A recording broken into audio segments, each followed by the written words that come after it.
positions, they are taking these positions because they really want to make an impact on children's lives. And I think that the biggest thing that we could do is to let them know that we're there to support them, give them consistent policies that they can follow, so that way they're not the ones having to make these decisions, right? These are the policies that are put in place, and they are able to just know that we're there to support them and to support the administration. You know, I think that that's how we retain good people here. I mean, as was pointed out, having some additional benefits maybe if we are able to, but I think just knowing that we have their backs is, from the teacher and the administrative side, is so important. Well, first, thank you all. One, for Kennell putting it on. We appreciate it. Coming from, again, someone who did really poor in school, who went through trade school for a year, then went to have a bachelor's degree in human resource management and almost finished a master's degree. No more ever in our history do I think education is more critical than it is right now. But it's the right education for the right person and what their career path is. You know, if we could focus on that, focus on our kids and focus on them individually, what their goals are, what their needs are, then we'll be successful. So not an easy task, but one I think we can do.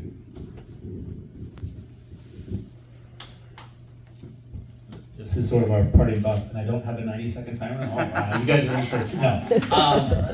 I've had two of my kids that have needed additional resources in reading. Both of them identified fairly young, both of them spending several years in a program to bring them back up to grade and beyond grade. One of those children is in a doctorate in physical therapy program right now. It was identified in second grade. He worked very hard through all of school for it. Is he the kid that's going to pick up a book and just sit down and consume it? No, that's his younger brother. But he's learned the skills, he's learned the things necessary to adapt and to overcome on that piece. So meeting the kids where they're at, meeting the educators where they're at, making sure that the resources are available from everyone from the folks that are maintaining the buses on up to Dr. Embray, right? Like everybody has specific needs and has specific supports that are necessary in there. And I think that's probably key to what this board can bring. Thank you. If you think lawyers can wax on, you have a professor yet. I can go for 3 hours and I can take a breath. I just want to leave you with this thought. I do a lot of international education, and I just got back from Thailand, like I said, and we went to a mall. It took me to a mall, and in this mall, at the top floor, was a daycare center, right? So that where working adults could take their kids. And what I saw in that daycare center were 5-year-olds learning how to code in Python. Okay? Learning how to code in Python. Now that's an absolutely critical skill, coding in Python, if you're a coder, if you're with large data sets, okay? It's something that you need. They're learning it as a part of their language. And what you're seeing and what you will continue to see in Asia is education as an economic driving factor for these countries. And Ryan Roenfeld, you know him, right? He asked the question, he said, what are you going to do about economic driving economic factors on the school board? And my first reaction in my mind was, well, not a lot, because education doesn't have a lot to do with economic development. And then I realized I was wrong in that assessment, that education is key in terms of economic development. It is the key, having well-trained, well-educated people. You know, Iowa loses 34% of its graduates to other states because it lacks opportunities. And opportunities are created by people who live here, by people who, you went to school here, you're still here. They want to create opportunities for their children to remain here in this wonderful, lovely state, all right? So I think that the one thought I'd like to leave you with, and it's not vote for me, the thought I want to leave you with is keep in mind that education and the role of education in our community is not just as a gem in our community, it's an economic driving factor in our community. And that's all I got to say. Okay, does anybody from the community have questions? Sorry. Come up there and just talk. If you can talk real loud, that'd be great.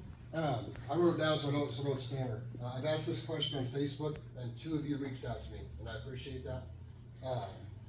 If you're elected, you will automatically become a part of an entity called the Mills County Conference Board. Okay? This board has it has a sole function of being the oversight for our assessor. Everyone knows our property taxes have skyrocketed over the last several years, but many don't realize that our assessments are regularly maintained outside of the internationally accepted standards for assessment equity. That means that some of us are forced to pay thousands more than we should in taxes, while others are allowed to pay thousands less than they should. If you're equipped with the data to prove what I just said, will you commit to publicly engaging in a conference board and be an advocate for a more fair and equitable Mills County? Quick answer. Say it again. Yes, because I think equity, and I'm not being flippant. If you go to the Harrison School of Public Policy at the University of Chicago, you can see all the data you want to see. Mills County is there. You can see how assessment of property values is inequitable in our county. And when you have inequitable economic drivers, you have stagnant growth. So for us to grow economically and grow fast economically, it needs to be equitable. Our assessment values need to be equitable. And what this is not it's a complicated issue. They assess your house at $100,000, okay? And so you pay taxes on that, property taxes on that $100,000. Well, it turns out that lower end houses get assessed at a higher value than higher end houses. And the reason they know this is because when the house sells, it doesn't sell for the assessed value. Okay, it sells for something less than that. Whereas the higher end houses oftentimes sell for more. So those who are living in higher end houses are not paying their share in terms of property taxes. And this goes to, you will look at our infrastructure. Where's our fire department? Okay, our schools are crumbling. And that's because we have, I would say in large part, a lack of equity in our assessment approach. And you're the guy who asked that question? You know, it took me 2 hours of reading. I think allocating resources, and whether that's from a tax assessment standpoint, whether that's from the budgets of the schools, all of those things are within the gamut of what the school board should be looking at, right? If involvement with the county board over the assessor, I think is definitely something that should be on the table and should be something that's looked at. I was elected in a landslide to write-in vote years and years ago to the White Cloud Township and spent years allocating a very modest tax budget for that, right? But representing the taxpayers and representing the folks on how that gets allocated and how it gets assessed is sort of key to any form of public office. So, yes. For me, that answer is yes. It goes back down to, as part of the board, that's our responsibility. That's our responsibility. And you sign on to do this job, even though, from what I've heard, sometimes it can be a thankless job. That doesn't matter. The responsibility is responsibility. So we've got to look at, and we've hit it from a lot of different angles. Fair and equitable taxes across the board. It means a lot of things to a lot of different people. For me, that means fair and equitable for everyone. So regardless of the fair and equitable side you stand on, we've got to look and make sure that our county officials are doing what they're elected to do, and where we hold that line, we have to hold that line. So I'm gonna start out with, you said only 2 people answered on Facebook, and I'm just gonna say I'm not on any social media, so it wasn't that I was ignoring you. Not something I will apologize for because I'm not on social media, but I would honestly, this is not something that I am super familiar with. Obviously, I don't want to be paying more than my fair share of taxes either. I think everyone feels like they pay way too much, but it is something that definitely, I don't know exactly what my role would be in that, and that's something I would have to learn. I would definitely want to be interested in and do research and want to hear the numbers, and we definitely want everything to be equitable though. Steve Hunt. I kind of want to make a comment and maybe leave it up to you guys to talk. I want to talk about books that are not on shelves in libraries and school libraries. When you say there are certain books that should not be available. That's not true. That's a false statement. Every book written should be available to anybody that wants to read it. If I'm in a school system, I like to read Judy Blume's books. Why are they being pulled off? I would like to know why there's 800 to 1,000 books being removed from school libraries.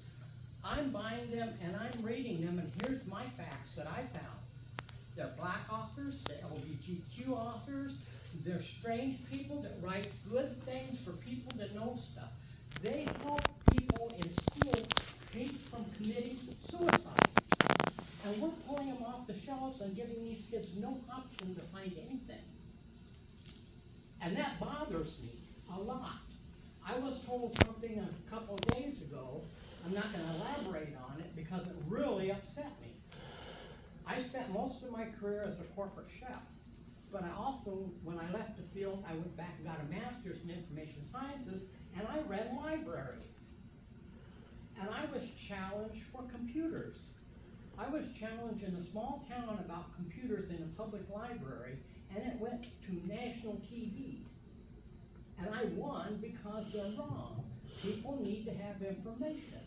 If you don't have information, you cannot make an academic, educated decision on anything in your life. And if anybody says these books should be off these shelves, they need to come talk to me, because I'll buy them and put them back on those shelves.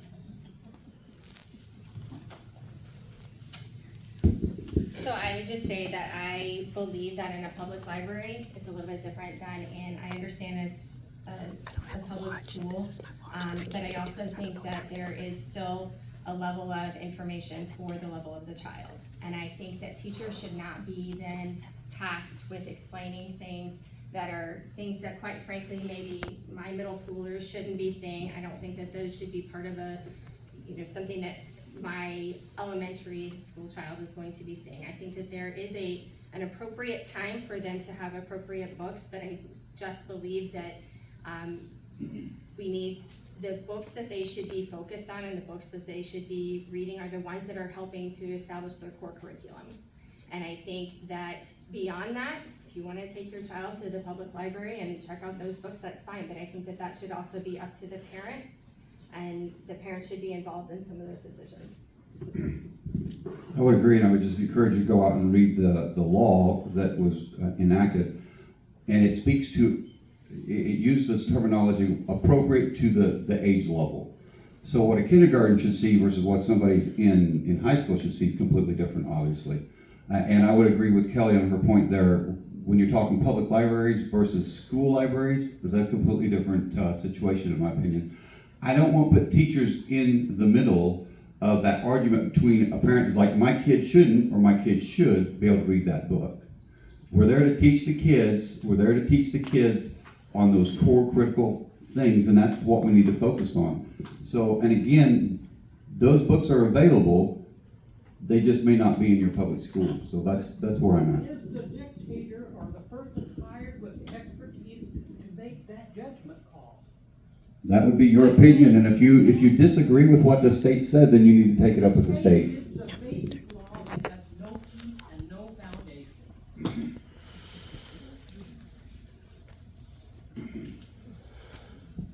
To chime in, I guess. Sure. So I don't think anybody's arguing that Catch-22 should be in the elementary educational program, right? Catch-22 is a very nuanced and complicated book. That said, I read it in high school and absolutely loved it. And it was in an AP English course. It probably isn't a book that anybody that wasn't in that course and wasn't told you have to read this book would have read. But it changes your perspective on so many things to have that access and availability there.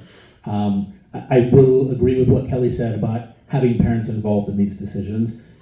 They're your kids. You need to be involved and engaged and know what they're reading, know what's going through, and read it alongside them. I hadn't read Animal Farm until my 12-year-old picked up a copy and read it. And he started talking to me about concepts and things out of Animal Farm, and I was like, you know what? I should probably read that. It is a phenomenal book. And did he understand it all at 12? Probably not. But should Animal Farm be banned from schools? No. And did I think at 12 that he probably should have read it? Maybe not, but it was, he read it, he enjoyed it. He went back and reread it several times after that, and I'm sure each reread gave him more information on it. So I don't think that there is a clear-cut answer on it. I think that there is an age aspect to it, but like I said, nobody's putting Catch-22 in an elementary school, so. I'm gonna add what Steve said. Well, I think you need to know what your kids are reading. I listened about Catch-22, and I don't know any elementary school kid that would bother reading it, for one thing. And I have a personal anecdote. I felt like my son wasn't getting enough exposure to classic literature, and so I gave him Candide, Voltaire's Candide to read, and Lord of the Flies to read. And I hadn't read Candide in a really long time, and there were some tough passages in that. And there were some things that we had to talk about, you know. But he still comes up to me and he says, you know, it's just good that we live in the best of all possible worlds. And that is some phrase right out of Candide, and it made that impact on him. And I'm glad that he got it. I'm glad, and the tough passages were tough for us to get through. You know, they were awkward and difficult conversations to have, but we had them, and they were positive. But I think banning a book, okay, removing it from access, I think that's just wrong. I really do. I think it's just wrong. It's failed. It has consistently failed. And you say, well, they can go to the library and get them. Guess who's on the target next? Libraries, all right? They're after libraries right now. So this whole idea of banning book just needs to stop. Just needs to stop. You don't want your kids to read something? Then don't let them read it, all right? It's just that simple. But banning a book has never worked. It has never worked. Anyway.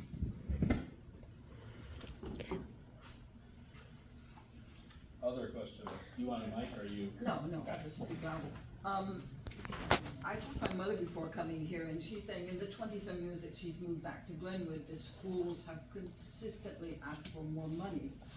And at this moment in time, there's a problem. A lot of times, building projects cost a lot more than they were projected. So that she also feels is a big problem. My thought is Glenwood seems to be going to a big growth spurt in, say, maybe 10 years. If the project at the state school goes, that's 2,000 people. There are about 3 or 4 other big projects with a lot of people. So should we be spending that money right now, or should we be planning that in 10 years we're gonna have 2,000 more kids or something like that? And I'd also like to just say, every time I read the newspaper in town, and I look at the salaries of people that work for the school district, I'm always shocked that the assistant for the kindergarten teacher doesn't even make $11 an hour. $40 million for that, and he or she is getting $10 an hour? Why is that? Can you do anything about it? I don't know. It shocks me.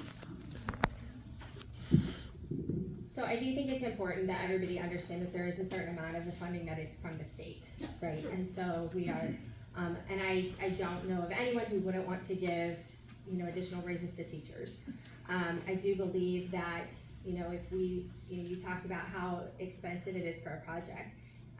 As has been pointed out, if we had done this, 5 years ago, the cost would have been considerably less. I mean, the cost of everything is just much higher. And I think if we wait too long until we're at a point, one of the thoughts has been, okay, do we have to bring in, trailers or something for kids to have classrooms in? I don't feel like that's a safe option. That doesn't give anybody excitement. I mean, my school had to do that when I was a kid. It was like, oh, I gotta go to the trailer for this class, I think that in order for us to continue to be a successful district, we have to give the kids a place that is conducive to learning. And I think that what we're doing, the high school, everybody, talks about how great that is, how much that has been crucial for the kids. And it's, I think we already have a lot of growth, and we have to continue to anticipate that growth, and we have to be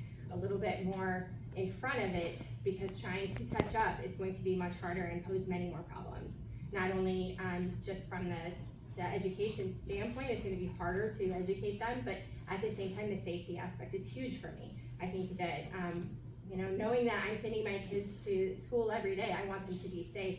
And there are these different pools of money, and I definitely think it's something that we should always keep in mind is how we can get the teachers more money, get the assistants more money.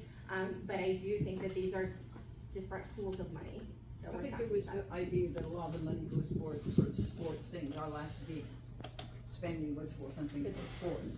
And the money that that brings in does help pay for, you know, some of the additional things that we need to do. Yeah, I think that, there's a lot of concerns out there, because it's $40 million. That's a big price tag. But again, go back and look at, the state has come out and said, hey, we're getting rid of the state school. It's gonna be done. Kids' Place is gonna be gone. And I've tried to look at, and I haven't been very successful yet across the board as far as how many, I know the Y has, some programs that help with that, but they're limited. The Kids' Place is 200, and then there's in-home daycares.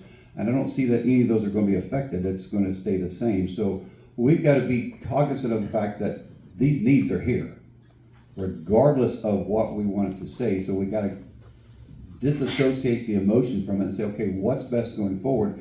And to your point, that growth that people are projecting down the future that's coming, we can be prepared for it now, or we can try and get prepared for it then, and it's going to cost a lot more. It's not gonna get any cheaper. And that said, though, I get $40 million is a lot, and it concerns me. So I would encourage anybody to stay and listen to Dr. Embre's stuff tonight and get more educated on it, because I fielded questions from friends of mine, and I've had to go back and explain to them, look, no, the state school or the Kids' Place, even though we're moving that, or they're going to move that to the elementary, that's supported all by itself. So we got to make sure we're looking at the facts, going back to the data and the facts. What are the facts, and let's get rid of the emotions, and let's go from there, and we'll make the best decision going forward.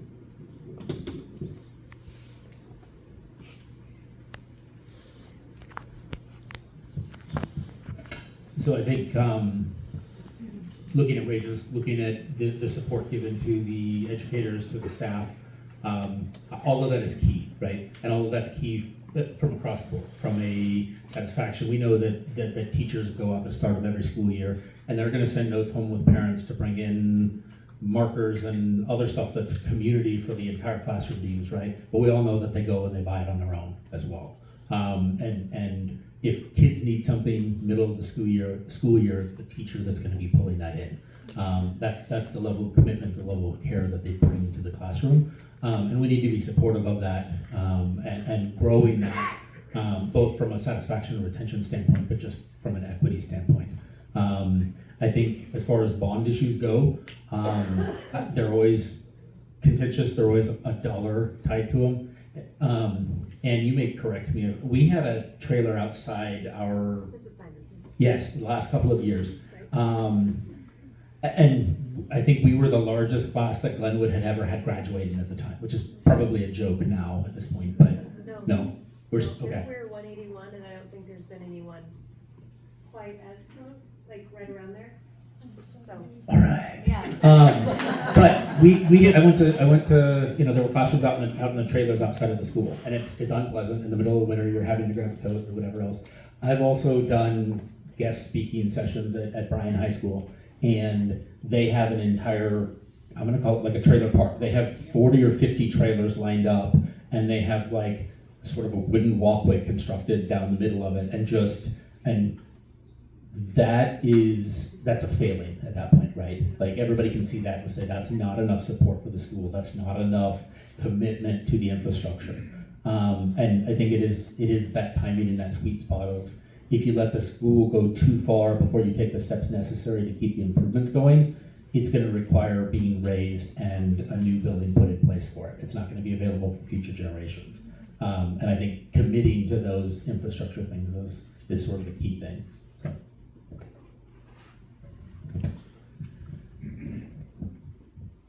Desmond Tutu gave an example once, the Bishop of South Africa, and he said, you know, if you're standing by a river and people are floating down the river and they're drowning and you're just pulling them out as fast as you can, why would you keep doing that? Why don't you go upstream and find out who's throwing them in the water?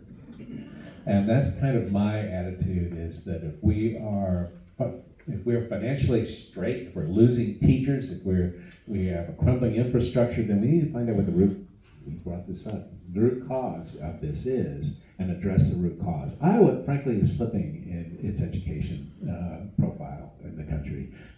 Nebraska is ahead of us. Okay, and I'm sorry, but you know, I graduated from University of Missouri, and Nebraska, the N, you know what the N stands for on their helmet, right? Knowledge, right? And I'm joking, but Iowa's slipping. Iowa's slipping. And we need to understand as a local school board and how we can make our voices not heard in our legislature, in fact.